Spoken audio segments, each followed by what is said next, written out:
국내 협동로봇 제조회사 1위인 두산 로보틱스가 연내 상장을 눈앞에 두고 있다는 소식을 들었습니다. 저도 관심이 생기는데요. 상장 시기도 저는 적절했다고 보고요. 두산 로보틱스의 성장성, 원장님의 의견은 어떠신가요? 저도 이제 두산그룹에서 핵심 신사업인 두산 로보틱스가 연내 이제 상장을 목표로 준비 중에 있다는 뉴스를 봤어요. 근데 사실 저는 신규 청약은 잘 안 하는 편이에요. 다들 신규 상장에 관심도 많고 이렇게 시장에서 좀 떠들썩하면 신규 상장주 청약에 다들 관심이 있는데 원장님은 의외로 관심이 없으시네요. 얘가요, 그 신규 청약할 때 네. 경쟁률이 높은 청약주는 네. 내가 돈을 많이 넣어도 나한테 배당되는 네. 주식수가 작잖아요. 네. 그 동원되는 자금에 비해서 배당 주식이 너무 작아서 큰 돈이 안 되고요. 그렇다고 또 경쟁률이 낮으면은 얘가 청약 가격보다 상장일 날 하회되는 경우도 있어요. 그래서 저는 이제 그 잘못하면 첫날부터 물리는 경우도 있거든요. 그래서 이제 신규 상장주 투자에서 좀 주의를 해야 된다는 거죠. 보통 이제 신규 상장을 하려면 미래 실적까지 땡겨와서 실적을 부풀려서 상장가를 높게 받으려는 그런 경향이 있어요.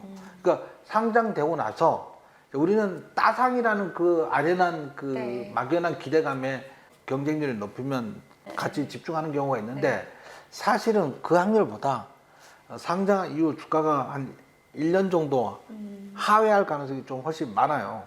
예를 들면 신규 상장하면 이제 외국인 물량, 기관 물량, 개인 물량 중에 이제 그 보호예수 물량이라고 있거든요. 기관에서 청약을 받은 금액을 한 달 안에, 3개월 안에, 6개월 안에 못 팔게 하는 게 보호예수 물량이에요. 근데 외국인은 이제 보호예수 물량 제한이 없는 경우도 있고요. 기간은 한 달, 3개월, 한 달 되면 팔 수 있다는 거죠. 3개월 되면 기간이 청약받은 물량을 팔 수 있다는 거는 매도세가 나온다는 뜻이거든요. 그런 게 계속 매도세가 계속 나와야 되기 때문에 상장일은 어떨지 모르지만 서서히 주가가 하락하는 경우가 많아요. 그래서 처음에 상장할 때 따상 가는 종목이 아니라면 신규 청약은 그렇게 매력적이지 않다는 거죠. 근데 아까 말씀드렸다시피 과거 뭐 SK사이언스나 이런 것처럼 막 따상을 간 종목들도 네. 있기 때문에 우리는 거기에 눈이 약간 뒤집혀서 이거 청약주를 굉장히 좋아하시는 분들도 계신데 아닌 경우가 훨씬 많아요. 아, 그래요? 확률적으로? 예.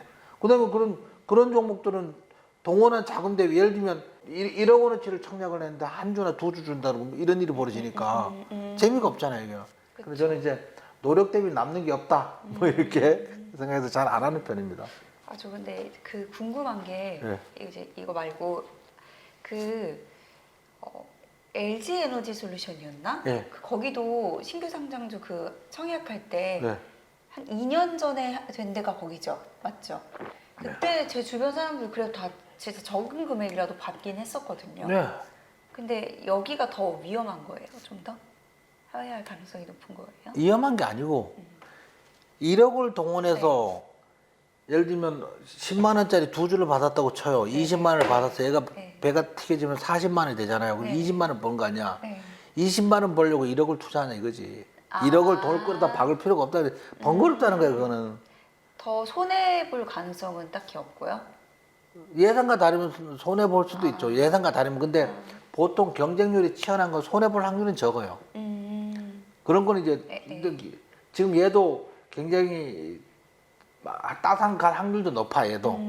그런데 제 얘기는 동원한 자금, 돈을 동원하려면 1억이나 2억을 동원하려면 뭔가 내가 뭐 행동을 해야 되잖아요. 은행을 가든 뭐 어쨌든 근데 노력 대비 돌아오는 게 너무 적다. 작다는 거, 너무 작다는 거지. 그래서 안 한다고 저는. 이해했어요. 근데 대우사는 뭣도 모르고 막 하거든. 제 주변에도 다 그게 어디야 그러면서. 엄마 친구분들도 다 하시고 막 그러니까 그게 어디야 그랬는데 저는 몇십만 원이라도 벌려고. 저는 그 몇십만 원 때문에 몇 억을 갖다 끌어들이고 싶은 생각이 없다는 거지. 귀찮다는 거지 그냥. 네. 제가 여기서 주린이로서 예. 또 질문이 하나 있는데요. 공모가 선정 이건 어떻게 이루어지나요? 이제 전문가로서 원장님은 저 같은 경제 어린이들에게 이해하기 쉽게 설명을 좀 부탁드릴게요. 이건 조금 더 복잡한데요. 예. 상장하기 전에 이제 상장 기업이 주관사하고 협약을 맺어서 증권거래소에 상장 예비 심사를 청구를 해요. 네. 그걸 심사를 하겠죠. 그래서 그 예비 심사를 통과되면 본격적으로 이제 상장 절차를 시작하는데, 여기서 상장하는 기업을 이제 IPO 한다 그래요. IPO가 기업 공개란 뜻이에요. 그냥 네. 그 영어를 그냥 그대로 네. 해석을 하면 기업 공개란 뜻인데, 이때는 주관사를 통해서, 여기서 주관사는 증권사. 네. 이 기업의 A라는 기업의 그 상장을 주관하는 기업은 이제 증권사하고 협약을 맺어서 계약을 해서 하게 되는데, 증권거래소에 상장하기 위해서 상장 주식의 적정성을 공표하기 위해서 상장 예비심사를 청구해서 심사가 완료되면 상장위원회 심의를 거쳐서 승인이 나게 되면 이제 공개 모집 절차를 시작을 하거든요. 이제 공개 모집 절차를 시작을 하는데, 이걸 주관하는 증권사가 있는데 이거를 이제 보통 증권사에서 주로 해요. 예. 그럼 공모가는 어떻게 정해지게 되나요? 증권사하고 이제 주관사가 공모주 청약을 받을 때 이제 공모가를 정하게 되는데, 일단 뭐 상장하는 그 기업에서는 공모가를 좀 높게 받으려고 하겠죠. 네. 그래서 근데 자금을 끌어들이는 발행사는 가능하면 공모가를 높게 받으려고 하는데, 공모가가 너무 높으면 일반 투자자들이 뭣도 모르고 따라왔다 상장하자마자 손해를 볼 수도 있잖아요. 그래서 순서는 이제 기간 청약을 먼저 받아요. 그 기간 청약 경쟁률이 굉장히 높으면 개인들도 청약률이 굉장히 높아. 그래서 기간 청약 먼저 받고 그 결과에 따라서 일반 청약도 받게 되는데, 아까 말씀드린 대로 이제 기간 청약률이 너무 높아서 개인 투자자도 청약률이 굉장히 높다면, 내가 동원한 자금 대비 나한테 주식 배정받는 주식수가 너무 작고 그래서 돈이 안 되고요. 경쟁률이 너무 낮으면 잘못하면 상장일날 공모가를 하회할 가능성 위험도 있거든요. 그래서 이제 재미가 없다는 거죠, 제가 알 때는. 예. 네, 그럼 제 주변에서는 다들 아무래도 수익을 적게나마 이렇게 얻어서 그런지 저는 얘기만 들으면 저도 신규 상장하는 종목에 청약을 해봐야겠다, 이렇게 예. 두산 로보텍스도 그렇고 생각을 하고 있었는데요. 원장님 설명을 이렇게 좀 듣다 보니 갑자기 관심이 떨어지네요.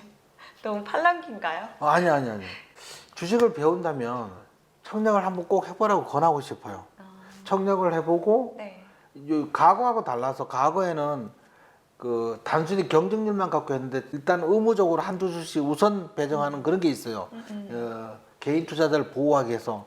그러니까 큰 돈이 아니더라도 네. 한두 주는 이제 배정받을 수 있으니까 일단 꼭 한번 해보기를 봐요. 한번 해봐야지 돌아가는 게 이해가 가, 이게.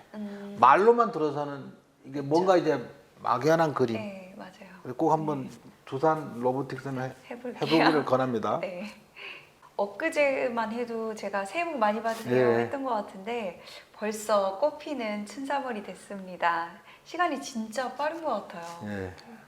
저의 수익 계좌에도 봄이 찾아왔으면 좋겠네요. 다음 시간에 뵙겠습니다. 구독, 좋아요, 알림 설정 부탁드릴게요. 예, 수고하셨습니다. 수고하셨습니다. 우리 시청자 여러분들도 3월 한 달도 성공 투자하기를 기원합니다. 수고하셨습니다.